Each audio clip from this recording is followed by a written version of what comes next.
everyone, in this week's video, I'm doing the opposite OC challenge. This is a challenge I did with my OC Raylan last year. Basically, I made a version of her that was kind of the opposite of her. And when I say opposite, I don't really mean I make the character look like opposites. It's more like their personalities are opposite. Like the opposite version of Raylan was more friendly, innocent, didn't dye her hair, and wears different kind of clothes. I had a lot of fun with that challenge, so I thought I would do it again with another one of my OCs. This time around we will make an opposite version of my OC Pariah, so let's see what I can come up with. So to start, I'm sketching out Pariah so that we have something to reference to, and to be honest, I'm reusing footage from this video. I knew I had this footage and still had the basic standing art of Pariah, so instead of redrawing something I already had, I'm just reusing it. But I wanted to have this footage here so that I had a bit of time to introduce Pariah to those of you who are maybe new or somehow haven't heard about Pariah. I feel like I have explained her a lot of times in my videos at this point, but I don't want people to be confused. So Pariah is the main character of a fantasy story that I'm working on. It's a story that focuses on fairy-like creatures that can grow different kinds of plants. However, Pariah can't seem to grow any plants, and because of this, she is an outcast. Personality-wise, Pariah is very honest, cheerful, curious, and likes to help others whenever she can. So yeah, that's Pariah, but now it's time for anti-Pariah. And I'll start by sketching over my drawing to keep the proportions the same. I suppose you could say Pariah is the heroine of the story, and she lives in a spring/summer flower village. So this anti-version of her is going to be a villain that lives in the colder regions. To make the face look more sinister or not as friendly, I'm going to have them be more closed instead of wide open. I'll also give them a slight upward tilt. Because Pariah isn't very strong magically speaking, this anti-version is going to be a strong magic user, so she will be a royal. A royal is a working title I give fairies that are strong magic users. The royals have wings, pointed ears, and sometimes unnatural skin colors. I wanted this character to feel regal, so I'm putting her hair up in a bun. Like Pariah, she still has the long hair bits in the front and bangs, but I'm going to give the bangs a straight cut to help the character feel more sharp and harsh.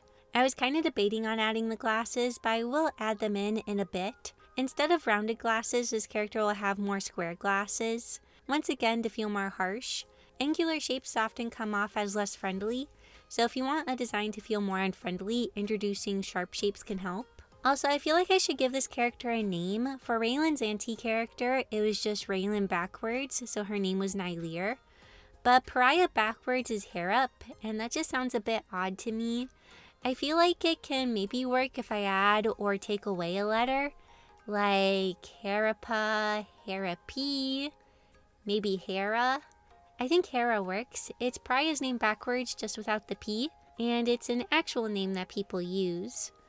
I was kind of struggling with the outfit a bit. I had started with it being an off-the-shoulder dress, but I decided to change it to a turtleneck to kind of mimic Pariah's collared shirt. I kept wanting to add details to the waist and middle of the skirt, and I eventually decided to have the dress have a slit in the middle that shows a second underskirt. Also on the hem there is fur. Since she lives in a colder area, they probably utilize warmer clothing materials like cotton and fur. I added a gem at the top of the dress and started sketching out her wings. I tried a few different shapes, but then I had the idea to add a cape, and her wings will be folded down inside of the cape. Once again, since it is a colder area, this probably helps keep the wings warm. I did really want to draw her wings, but I feel like the cape adds to the regal feeling and does make sense with the area. Now it was time to pick colors. A lot of times I pick colors for the fairies based off of what kind of plant they grow. For Hera, I decided to have her grow Labrador tea. I will talk about why later in the video. The colors for Labrador tea are mostly green and white, so she will still have white hair like Pariah. Fairies' hair color is often dependent on what flower they grow. For Hera's colors, I decided to not take a ton of inspiration from the plant she grows. Instead, I decided to prioritize the climate she is in and making that come across. For a pop of color, I made the gem on her dress red. Because the gem is red, I will later change her eyes to red. Once again, I'll explain why in a bit when we start discussing backstory and lore. Lastly, even though I'm not going to really show her wings, I want to sketch them out a bit. before my characters have had wings so far, they are pretty simple and kind of similar to how Tinkerbell wings are. However, since this fairy lives in a more northern region, I thought maybe her wings would have a more structured feeling to them to make them stronger against harsh conditions. So yeah, I decided to give her wings a bit more structure. So now that I have Hera's design figured out, I wanted to draw some simple sketches of both Pariah and Hera that kind of mirror each other to help show the differences in their personalities. Also, I guess I didn't explain this in the video yet, but my fairy characters are drawn in what I call my chibi elf style. It's a style that I made a few years ago. I was working with a smaller sketchbook and was having a hard time drawing full body poses in it. However, if I made the proportions smaller and more simple, I was able to get them to fit. And for some reason, these more simple proportioned characters were often elves, hence the name Chibi Elf. And after I had the style for a little bit, I decided to draw Pariah and Carson in the style. And I liked it so much that I decided to draw all of the characters for this universe in this style. So yeah, the proportions and facial features are overall simpler and less detailed. Now, some of you might be thinking Hera doesn't seem to look that much like a villain. And that is because I don't want her to be a super obvious villain. So Hera lives in a northern kingdom and is its princess. Her grandfather is the king, however he is more passive and it doesn't take long for visitors to see that Hera is truly the one in charge. Hera is adored by the entire kingdom, not a single resident thinks ill of her and would never dare leave the lovely kingdom that she rules. Even people who are just visiting often never end up leaving once they stay a while and have a warm cup of tea. We will talk more about story and lore later on in the video. It was fun working on a fairy that lives in a northern region. I haven't designed any fairies for this kind of area, since it probably won't make an appearance in Pariah's story, but you never know, it might. I'm still very much in the brainstorming stages. When brainstorming, it can be really hard to organize all your ideas, but something that's been really helping me for the past couple of months is Milanote. Milanote is a tool for organizing your creative projects. I use Milanote to help organize everything I have in my head. It's perfect for artists like myself because it allows me to organize my ideas visually in a way that makes sense to me. This is my main board for Hera. Over here I have pictures of Pariah as well as notes about her personality and appearance. I really love that I can handwrite notes and even draw out little doodles directly in Milanote. Over here I organized my thoughts on how I want anti-Pariah to be. I love being able to add color swatches to my project and the ability to select which codes are displayed so I can use the exact colors. Down here I have reference pictures of the plant that Hera grows as well as information about it. Last but not least, we have my visual inspiration. The Milanote web clipper extension makes building something like this super easy.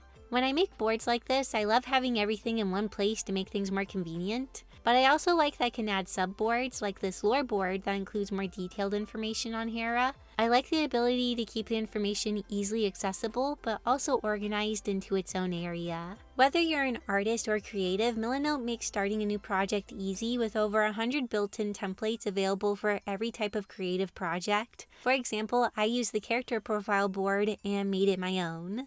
Oh, and if you're working with a team or clients, it's super easy to share your boards with others, and you can collaborate in real time. Also, something that is super awesome is that Milanote is available for free with no time limit. I highly recommend checking out Milanote. It has helped me so much. Sign up using the link in the description and start your next creative project. And now that I have a good idea of Hera and her character, I wanted to draw illustrations of her and Pariah. Like I mentioned, Hera grows Labrador tea, and it's a big part of her character, so I wanted to feature it. At first I was going to have her hold a tray with a tea set on it. However, this didn't feel right. It made her feel less regal, and the pose just felt kinda awkward. So I switched to a pose where she is holding a teacup and is pouring tea into a cup. Pariah's picture is going to kind of mirror Hera's, but instead of a teacup and teapot, Pariah is going to be holding and talking to her animal friend, Mr. Froggy. I wanted Hera's pose to feel serious and kind of dignified, whereas Pariah's is more fun and friendly.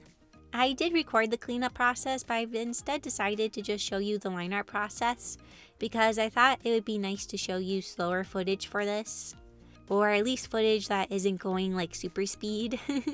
Usually for my chibi elf drawings, I will keep them more sketchy to kind of go with the watercolor look. But I decided to do cleaner line art because I wanted the coloring process to be a bit more clean.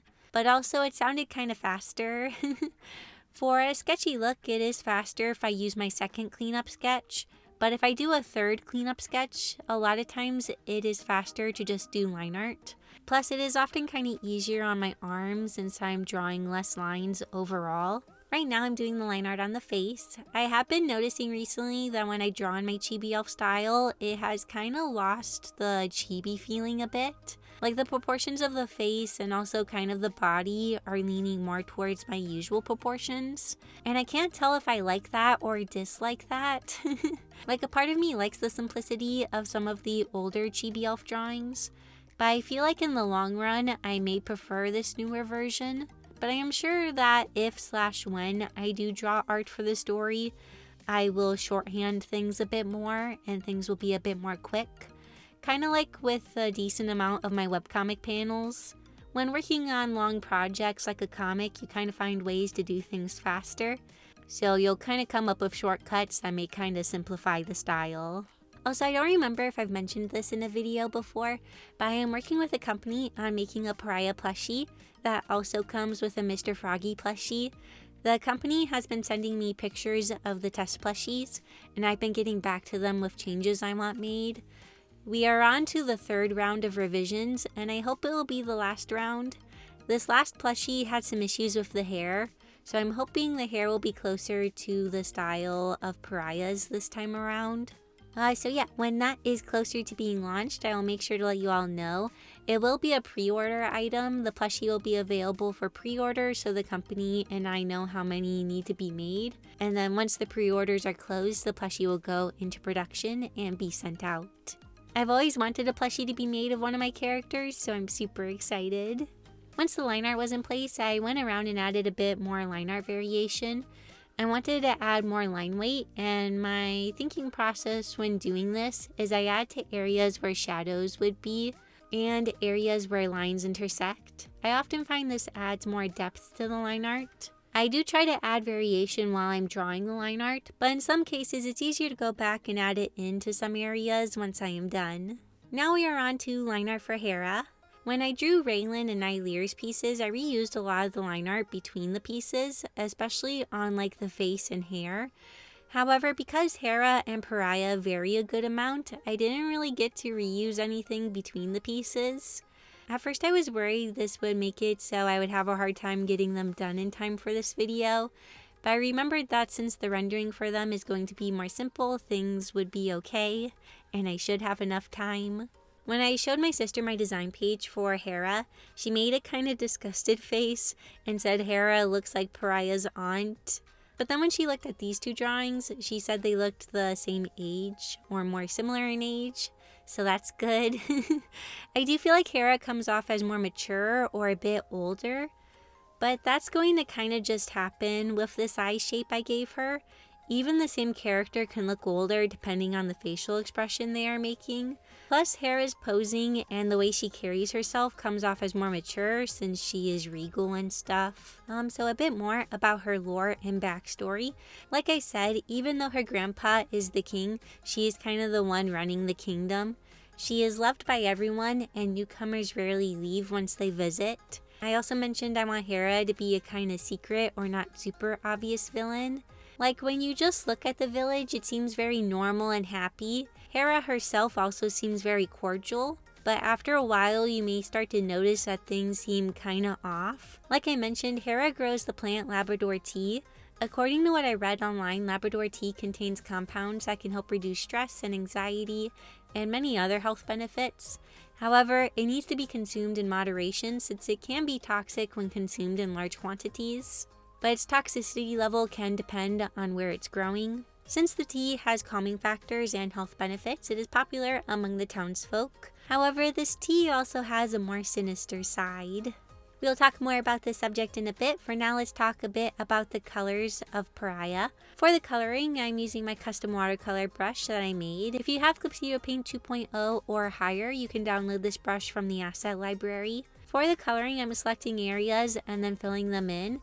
A lot of times when I use the watercolor style of coloring, I'll let myself be a bit messier and looser, but I did want things to be a bit cleaner this time around, so I'm selecting the areas and filling them in. Also, I applied a paper texture to the paper before I started coloring to help with the watercolor and traditional feel. At first, the paper texture wasn't really coming through, but that is because I forgot to set my layer to multiply. When I set my layer to multiply, it allows the texture to shine through a lot more. This did change the colors I had placed, so I did have to adjust them and recolor some areas. Thankfully, I discovered this not too late into the process, so it wasn't too troublesome. And I actually just noticed that I went about the coloring in a bit of a backwards way. A lot of times I'll put the texture on top and set it to multiply, but I kind of did the opposite this time around. Well, it's okay. I'm still pleased with the result, I think. Also, this is kind of off topic, but I got the true ending in Animal Well. It took such a long time, but I finally did it. And just in time too, because Paper Mario: The Thousand-Year Door came out recently for Switch, and I am so excited to play it. I played a bit of the intro yesterday before bed, and I've been wanting to play it today, but I am putting it off until I am done with work. For Pariah's hair, since it is white, I never know if I should color it in white or just leave it as the color of the paper. Since I am using a bit of a more tan color for the paper, I decided to color it in white. But for some reason, I always feel like this kind of goes against the watercolor look. But I mean, there is white watercolor paint, so I guess it's okay. Lastly, for the background, I just add a rough patch of blue and then add little strands of grass. I wanted to add something that kind of frames in the piece and helps fill up the paper a bit more. The point of this picture is to have something to compare to the other piece and also kind of show off Pariah's design. So it is simpler. A part of me wanted to make the piece more snazzy, but it does what it's supposed to. I'm not trying to create a complicated dynamic piece. I'm trying to show off the character clearly and her personality a bit. And I feel like the picture succeeds at doing that. Anyways, now we are on to coloring Hera. And I actually like how the coloring turned out more for this piece.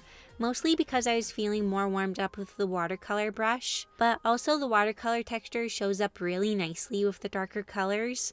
And I think it looks really nice. Something I didn't really do when coloring Pariah that I did with Hera is I played around with the pen pressure when applying the base color, and this gave a nice feeling of variation. When filling in Pariah's base colors, I did it all with the same pressure, so the colors are kind of all the same. However, this brush gets lighter when I apply less pressure, so by varying the pressure I can get variation in the color, and I really like the feeling that this adds to the coloring. I'm going to take note of this for future works with this brush, as I want to try to do this more in the future. So back to Hera's story and the sinister side to her tea. Well, you may notice that Hera is wearing a jewel, and in a previous video where I was designing the main villain for my story, he also had a gem. And this gem is enhancing Hera's magic, but not only is it enhancing her magic, it's giving it unnatural properties. And it's also turning her eyes red because of the magic. So usually magic in the fairy world is just energy that is derived from a fairy's life force, and this recharges over time. This magic is usually related to only growing plants. However, the gem Hera is wearing allows her magic to have different properties, and it now has new capabilities. So Hera is infusing the tea with magic that's kind of brainwashing the citizens. It's making them all love and adore her, and also makes it so they never want to leave her kingdom. Since Pariah is an outcast in her village, I wanted to make Hera be kind of the opposite. She is loved by her village. However, the village kind of only adores her because of the tea and its brainwashing properties.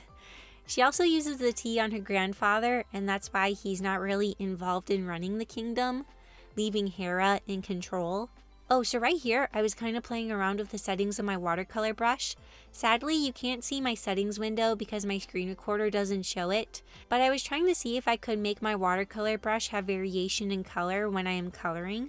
There is a setting you can turn on to make it so that the color changes when you draw a new stroke, but I wanted the color to change depending on pen pressure. After a lot of playing around, I found that if I turn off the random option and set the pressure setting to be fairly high, while also setting the hue all the way up or all the way down, I can get the hue to change with the pen pressure. I set the pressure setting high because I didn't want the color to change too much. I wanted it to just be a subtle shift. Also, if I set the hue to negative or positive, it kind of changes what colors the brush fades to. But yeah, I found a fairly easy way to add slight variations to the coloring, and I am very happy about that. I feel like this will help aid in the watercolor kind of look. Also, I'm going to let you know that the village and Hera's story probably won't appear in Pariah's story. I'm not saying it won't, but it's not super likely. However, because of this little story idea I came up with, it did help me come up with more lore for the gems, like the one Koru wears. When I was designing Koru, I mentioned that it is a problem that he grows a strangler fig because that is technically a tree and fairies don't grow trees, the tree people do. However, my idea is that Koru is able to grow a strangler fig because the gem is changing the properties of his magic, kind of like how it does with Hera. The plant I am now thinking he grows naturally is a form of either dodder or laurel dodder. They are parasitic plants that kind of grow very much like the strangler fig, except they are plants. So with the gem amplifying Koru's magic and also changing its properties, he is able to grow a strangler fig. It's kind of funny because as I was working on this video, I was kind of grumbling to myself like, why am I wasting my time doing this challenge? I could be working on the story or designing an actual character for the story. But by working on the art for this video, I found new brush techniques that I want to use, came up with a solution for the Koru tree problem, and also came up with some new lore for the star people. But I can't get into that one since it's too spoilery. But I now know I should work on the star people some more. Working on this video reminded me that you can still make progress even if you're doing something that feels unrelated. And sometimes you get an even better result since you aren't trying so hard to force it. So here are my illustrations of Pariah and her anti-version Hera. I feel like when I did this the first time with Raylan, she and Nylir were very similar. However, this time for Pariah, she almost feels like a different character. Like, I feel like I could use Hera's design in the story and it wouldn't be that weird. But I hope you enjoyed this video. I'm happy with the progress that was made, and I felt like I learned some things. And you never know, I may include a Hera-inspired character in the final story. Before we end, I want to thank my super awesome YouTube members and Patreon patrons for their support. It means so much to me. And thank you for watching this video. I hope you enjoyed it, and I'll see you all next week in my next video. Bye!